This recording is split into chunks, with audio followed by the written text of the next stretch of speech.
Hello viewers, আসসালামু আলাইকুম। আশা করি আপনারা সবাই অনেক ভালো আছেন। আমি আবারও নিয়ে আসলাম আপনাদের জন্য অনেক মজাদার সুস্বাদু একটি রেসিপিটি হলো লটকন মাছের শুটকি বুনা। রেসিপিটি ভালো লাগলে অবশ্যই ভিডিওতে একটা লাইক করে দিবেন। তাহলে চলেন শুরু করা যাক। রেসিপির জন্য প্রথমে নিয়ে নিলাম লটকন মাছের শুটকি, পেঁয়াজ রসুন কুচি, কাঁচা লঙ্কা, টমেটো কুচি, রসুন বাটা। তারপর চুলায় বসিয়ে দিলাম কড়াই দিয়ে দিব পরিমাণ মতো তেল। তেলটা হালকা গরম হওয়ার পর দিয়ে দিব পেঁয়াজ রসুন কুচি।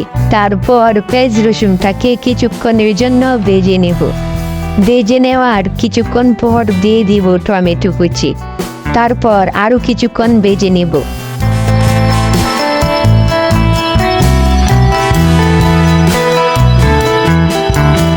ভেজে নেওয়ার কিছুক্ষণ পর দিয়ে দিব মরিচ গুঁড়ো, দিয়ে দিব হলুদ গুঁড়ো, দিয়ে দিব পরিমাণ মতো লবণ।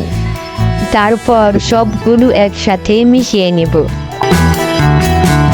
মিশিয়ে নেওয়া হয়ে গেলে দিয়ে দিব লটকন মাছের শুটকি। তারপর কিছুক্ষণ ভেজে নেব।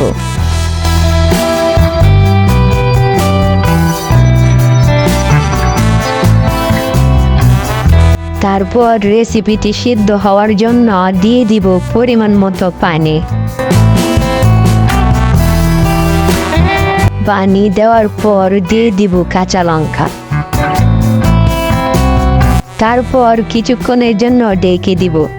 ঢেকে দেওয়ার কিছুক্ষণ পর রেসিপিটাকে নাড়া দিয়ে দিব। তারপর দিয়ে দিব রসুন বাটা। রসুন বাটা দেওয়ার পর রেসিপিটাকে নাড়া দিয়ে দিব। নাড়া দেওয়ার কিছুক্ষণ পর রেসিপিটাকে আরো কিছুক্ষণের জন্য ঢেকে দিব। ঢেকে দেওয়ার কিছুক্ষণ পর দেখতে পাচ্ছেন আমার রেসিপিটি কিন্তু হয়ে গেছে। যারা যারা ভিডিওটি সম্পূর্ণ দেখেছেন তাদেরকে অসংখ্য ধন্যবাদ।